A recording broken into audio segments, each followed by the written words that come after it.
olha lá a mãozinha fazendo assim, ó. Tô. Olha lá. Depois de 31 anos de batalha aí como cirurgiã dentista, eu vou mudar de profissão para mamãe do lar. No Profissão Repórter de hoje, histórias de casais que não medem esforços para ter um filho. Silvia está na menopausa. Ela engravidou de gêmeos com óvulos doados. Vai ser uma maternidade diferente, né? Completamente nova. E o choque de gerações deve ser gigante, né, também. Eu fui tão feliz como mãe que eu queria que ela também sentisse. Karina perdeu 2 filhos. A irmã decidiu ajudar. Eu falo assim, eu sou mamãe, ela é titia. Eu estou no aeroporto internacional de Guarulhos, esperando o Elisiário e o Ricardo, um casal de brasileiros que está chegando do Nepal. Eles moram no interior de São Paulo, mas o filho deles está sendo gestado no Nepal. A gente foi iniciar um processo de gravidez por substituição, né? Barriga de aluguel. Uma ajuda anônima. Essa é a sala de coleta de sêmen. São vídeos para ajudar na coleta de sêmen. Os homens que doam sêmen para mulheres desconhecidas. Faz bem hoje saber que eu estou construindo uma família para alguém. E o menino que tem 32 irmãos pelo mundo, todos filhos do mesmo doador. Na hora, quando você viu, você pensou, parece muito comigo? Os dois lados ficaram meio chocados. Os bastidores da notícia, os desafios da reportagem, agora no Profissão Repórter.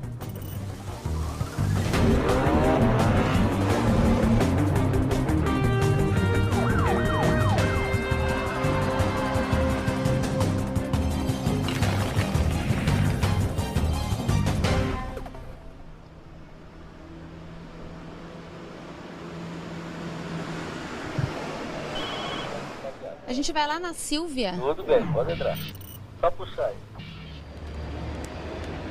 Essa aqui é a Maiara. Tudo bem, prazer. Tudo bom? Olha só, que família grande. Grande mesmo. 4 filhos, 6 netos. E já tem 2 bisnetinhos. Eles já têm. E vai ter mais 2 netos. Eu pensava, será que um dia eu ainda vou ser mamãe?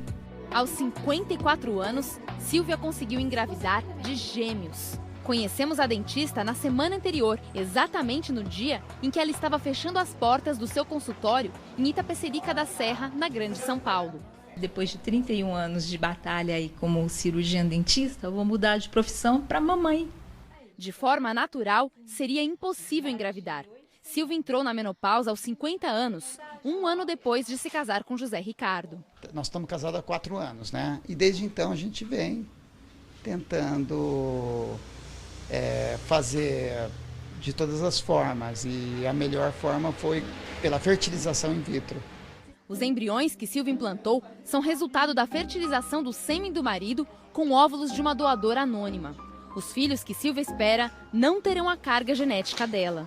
A verdadeira mãe é a que cria, não é a que gera. A vida é dom de Deus. Eu poderia ter colocado esses embriões e não ter fertilizado nenhum deles. Então, essas crianças são do meu ventre, eu não sou barriga de aluguel. Nem, pelo contrário, paguei para ter esses bebês. O tratamento de fertilização in vitro custou R$15 mil. O que seu médico diz? Ele diz que pode existir algum risco? Ele te falou alguma coisa? E ele explicou que os riscos é como de uma mulher normal que está engravidando. É lógico, com 54 anos, eu tenho que ter um cuidado melhor. Não foi fácil encontrar um médico que aceitasse fazer o tratamento em Silvia.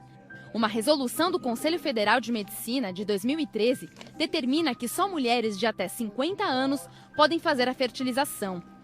Silvia procurou um advogado e conseguiu uma autorização judicial, alegando que começou o procedimento antes da resolução. A gente vai poder acompanhar vocês dois na consulta? Sim. É o primeiro pré-natal. Primeiro pré-natal. Dá um friozinho na barriga, Silvia? Dá um pouquinho. Tá, a cabecinha aqui. Perfeito, viu? Obrigada, doutor. Deus abençoe. Merecido. Obrigado. Então, o risco existe, o risco obstétrico, o risco para o bebê, para as pacientes acima de 50 anos, existe esse risco. Mas isso são aquelas pacientes que normalmente entram na gravidez não com uma saúde ginecológica, uma saúde de parte cardíaca, parte pulmonar. A Silvia não, a Silvia tinha uma ótima saúde. Nossa, eu fiquei com o coração na mão, assim, de que tava tudo certo, sabe? Porque assim, por mais que ela esteja bem, ela não esteja se queixando, você fica pensando, é uma senhora grávida de 54 anos, envolve um risco maior, né? Vai ser uma maternidade diferente, né? Completamente nova. Bem não usual. Sim. Silvia, sabe o que eu fiquei pensando?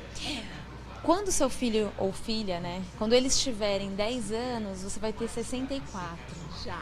Como é que você se vê assim? Vai ser um choque de gerações muito grande, eu imagino, não? Olha, mas eu acho que tudo depende da criação, porque se a gente acompanha a criança, eu vou ter que acompanhar a idade dele, eu não posso ficar muito para trás, né? Nós temos a intenção de criar essas crianças nos caminhos do Senhor. Se Ele está nos dando 2 bênçãos, Ele nos capacita para criá-los até a idade deles andarem sozinhos. Com licença. Olá. Você é a Silvia e você é o Marcelo. Isso. E aí, como é que tá a preparação? Tô nervosa, né? A gente fica nervosa mesmo. Silvia vai passar por uma implantação de embriões, a reta final da técnica conhecida como fertilização in vitro. É o mesmo procedimento que permitiu a outra Silvia, de 54 anos, engravidar. A gente já vai fazer 4 anos de casado e vem tentando, né? Engravidar e nada. E qual foi o problema do casal? Então, o dele é que ele tinha pouco esperma, né, que fala. Para conseguir arcar com as despesas do tratamento, Silvia resolveu doar parte dos óvulos coletados. Primeiro, os médicos induziram a ovulação. Em um ciclo normal, a mulher libera apenas um óvulo. Na indução, pode liberar mais de 10. Ao optar pela doação, o tratamento de Silvia ficou mais barato porque ela e a mulher que vai receber os óvulos dividem os custos. A doação compartilhada é permitida no Brasil, mas o comércio de óvulos é proibido. Fiquei na dúvida, né? Porque geneticamente é um filho meu, né? Se for parar para pensar. Mas aí a gente decidiu e para mim normal. Como você tinha optado por fazer a doação dos óvulos, a gente fez uma divisão, 3 óvulos para você, 3 óvulos para outra pessoa que a gente chama de receptora, né? Podemos começar? Então vamos lá. Boa sorte. Esses são os 2 embriões da Silvia, eles aparecem nessa tela branca. Esses embriões, eles são do tamanho de um grão de arroz. Mas tomara que seja... É logo 2, assim? Lógico. Tem que ser logo 2. Tô muito contente. Não sei o que falar, de tão feliz que eu tô. É um momento que eu tava esperando muito também. 2 semanas depois, Silvia fez o teste e deu negativo. A mulher que recebeu os óvulos dela também não conseguiu engravidar.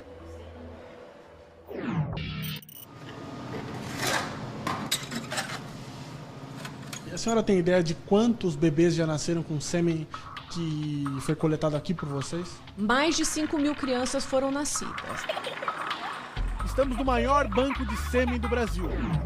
Criado há 7 anos, ele guarda amostras de espermatozoides de mais de 200 doadores.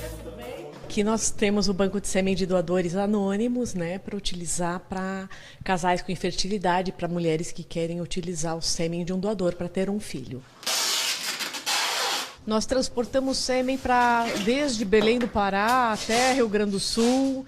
Tem 10 quilos de gelo seco, colocamos um material bem no meio do gelo seco e ele pode ir para qualquer lugar com durabilidade de 48 horas esse material nesta embalagem. Uma amostra dessa para uma gravidez, por exemplo, ou para uma gestação, quanto custa? O preço pode variar de 1.800 a 3.000, depende de diversas características, se é amostra congelada, se é amostra com preparo. Esse é o valor do serviço, não é o custo da amostra em si. Isso porque, pela lei brasileira, não pode haver comércio. A doação de esperma só pode ser voluntária e anônima.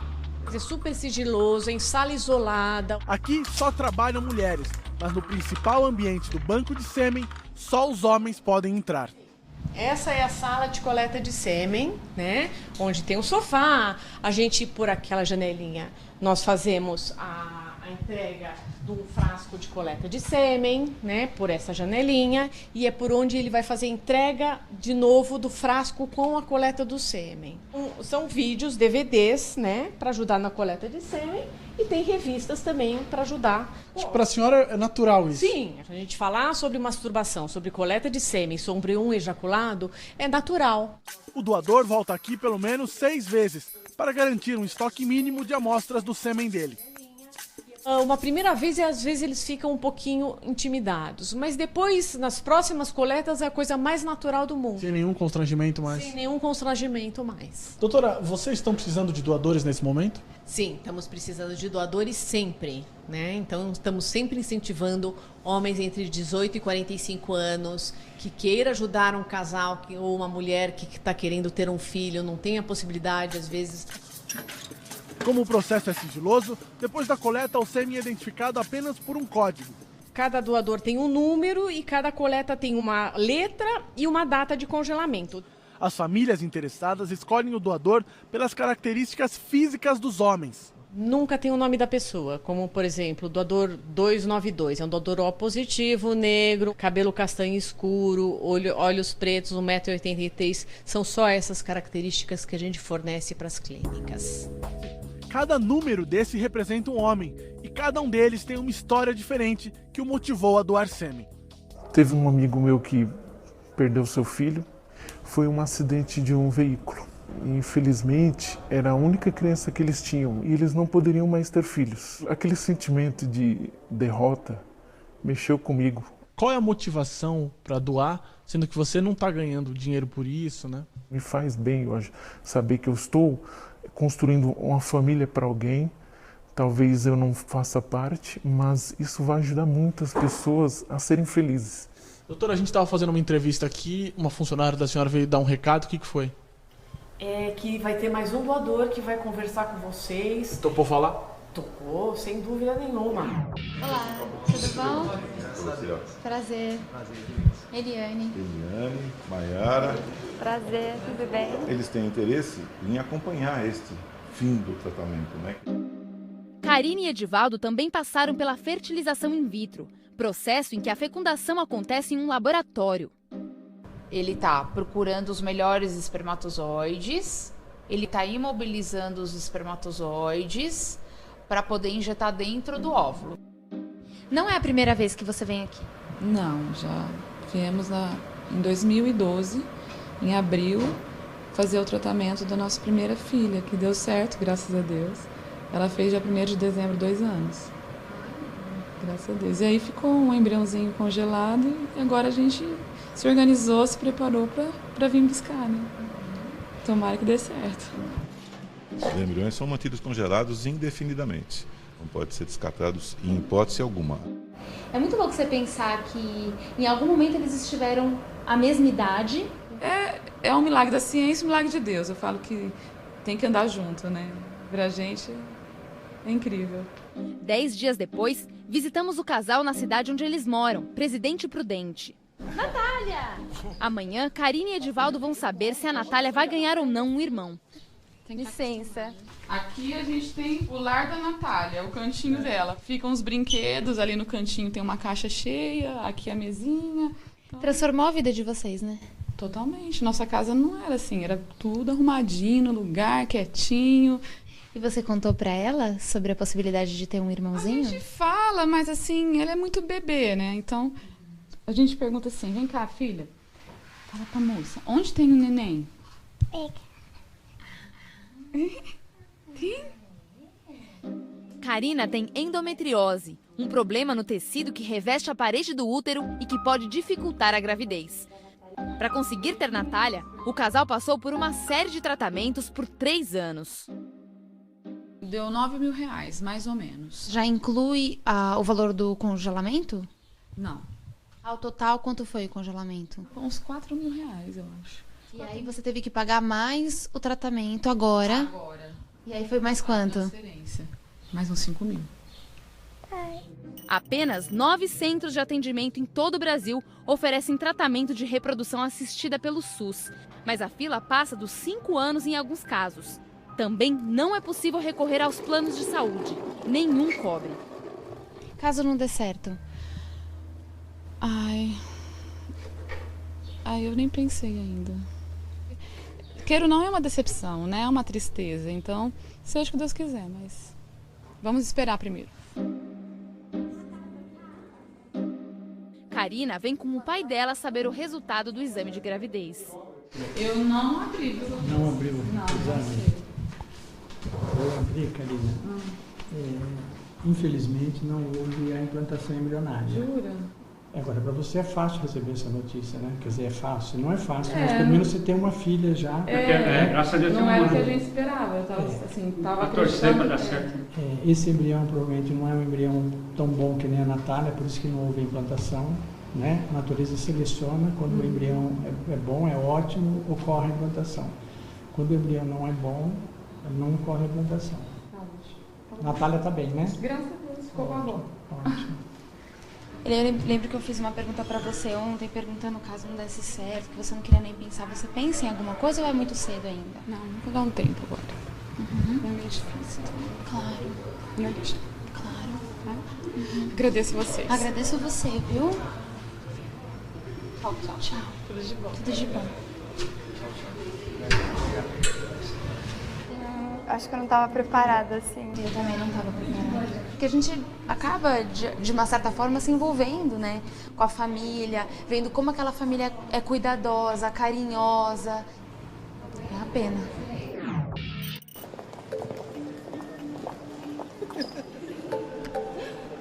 Deixa eu ver se é eles.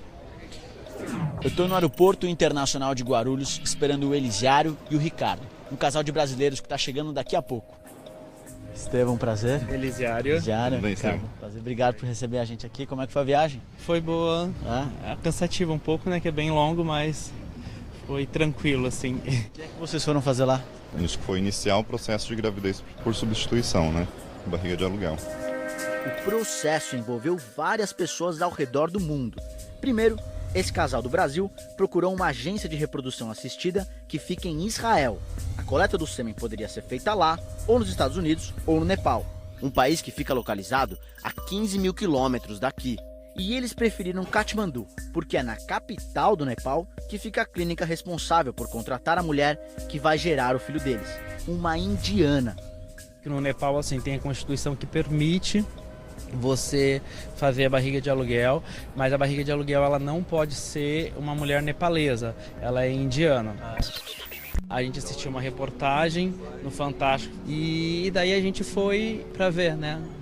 Pedro e Janderson saíram do Brasil como um casal e retornam da Tailândia como uma família. Eles foram buscar as gêmeas que nasceram lá com a ajuda de uma barriga de aluguel. O psicólogo Ricardo e o médico Elisiário não pagaram pelos óvulos.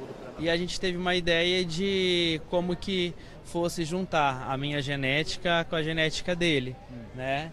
E daí teve a ideia de pegar o óvulo da irmã, que foi da irmã dele. Da sua irmã? Da minha irmã, O meu espermatozoide, que daí seria a forma de a gente ter a genética dos dois na criança. Você se sentiu mãe em algum período desse processo? Não. Nenhum período. Como você se sentiu? E isso, na verdade, é bastante louco para as pessoas que acompanham. Porque o questionamento é esse, mas você vai ser mãe. Eu falo, não, eu não vou ser mãe. Eu só vou doar os óvulos. Mas geneticamente eu falo, geneticamente pode até ser, não sei exatamente, mas mãe não. Tia. O que te levou a fazer todo esse trabalho? Amor, né? Vem aqui, Richard. Boa sorte pra vocês, então. Obrigada. O que a gente tem que terminar? Namastê. Namastê. Namastê? Namastê. O casal enfrenta mais uma viagem de avião até São José do Rio Preto, interior de São Paulo. E nós vamos juntos. Oi, filha, e aí? Na chegada, conhecemos a família de Elisiário. Minha tia, meu tio, minha mãe e meu pai. É uma família em peso buscá-los. Um pouco. Feliz com a chegada deles, né? Que parece que tudo deu certo, então a gente também torce para que tudo corra bem, né? Acho que vai. Ansiosos para ser avós? Sim, vixe, bastante. Tá bem, né? Orgulho, né? Esperar mais um neto, né? Uma neta, né? Na verdade é um sonho dele, né? E ele batalha, ele busca, junto com o Ricardo, eles formam uma verdadeira família que vão construir agora. Na viagem de carro até Oriflama, onde mora a família, a mãe de Elisiário, Dona Filó, faz perguntas sobre a barriga de aluguel. Aí é do jeito que se falaram pra vocês mesmo, elas ficam lá no...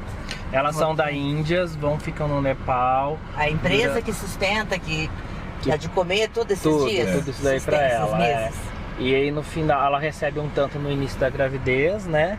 Dinheiro. Que é pouco, a grande quantidade maior que ela vai receber é no final, que equivale a 5 anos de salário mínimos dela no país dela. Pandora! Oi, Pandora! Oi! Essa é a casa de vocês? É a nossa casa. Sejam bem-vindos. Obrigado. Vocês têm um montão de passarinhos. É praticamente um viveiro. É um viveiro. Oi, Lizzy! Hello! Nós vamos descer? Vamos descer. Eu quero conhecer os filhos da nossa cachorra. A cachorra de vocês teve filhote, é isso? Quando a gente tava lá. Vocês estão brincando, sério? Caramba! Que linda! Então, vamos dar... Esse é machinho. E essa é fêmea. Olá, tudo bom? Esta é a terceira vez que André e o marido tentam a fertilização in vitro. Por que você quer tanto ter um filho? Porque eu acho que a família se constitui com filhos. Esposa, marido e filhos. 3 dias depois a gente volta à clínica porque deu certo a fertilização da Andreia e hoje o óvulo fertilizado vai ser implantado no útero dela. A gente teve uma boa evolução, dos 5 óvulos, 4 óvulos bons. Dos 4 embriões que a gente tem hoje, você tem um embrião nota 10 que está indo muito bem. Bom, o embriãozinho está aqui, os embriões, eu vou começar a transferência, pensamento positivo, tá? Bom, André, boa sorte. Obrigada. Agora vamos torcer. Então, daqui 12 dias você vai fazer um teste de gravidez no sangue para ver o resultado. Tá bom? A gente veio até Campinas para saber se depois da terceira tentativa a Andreia conseguiu ficar grávida ou não. Licença, como vai? Oi. Oi, tudo bem? Bem, você? Tudo bom? Nossa, que sorriso é esse? Então. Eu não consegui, assim, esperar e eu vi o resultado pela internet. E eu estou grávida. Parabéns! Fiz o teste da farmácia que tá ali. Tem que comprar o teste da farmácia também. Ela queria tanto ter um teste desse positivo, né? Ai, minha cunhada deu. Tá me lendo já. Eu cheguei a ver o depoimento de uma moça que não conseguia engravidar e ela chegou a dizer pro marido dela: olha, se você quer tanto ter um filho, quer tanto e eu não posso te dar, tudo bem, casa com outra mulher, sabe? Nossa. Meu Deus, não. Não chegou Assim, nesse dá ponto. até pra entender um depoimento desse, sim, né? Porque até passa pela sua cabeça. No meu caso, fator masculino. Poxa, se ela tivesse um outro marido, ela podia ser mãe faz tempo. Você chegou a pensar nisso? Não, eu pensei. Eu até compartilhei com ela, mas... Mas o que eu falo pra você? Se eu tivesse que passar tudo de novo, eu passaria. Entendeu? Mesmo sabendo que não ia poder ter filho. Isso. Obrigado, mano. Você sabe. Na semana seguinte, acompanhamos o primeiro ultrassom. Parece que passou um mês. Tô muito ansioso, né? Acho que é ter certeza, né? Do ultrassom, né? Bom, é uma gestação única. Aqui a gente vê o útero e essa bolinha preta aqui é o saquinho gestacional. É muito emocionante. Só para quem passa, na verdade, sabe o que é isso. Muito bom. Realização de um sonho, né? Concretização, né? Hoje.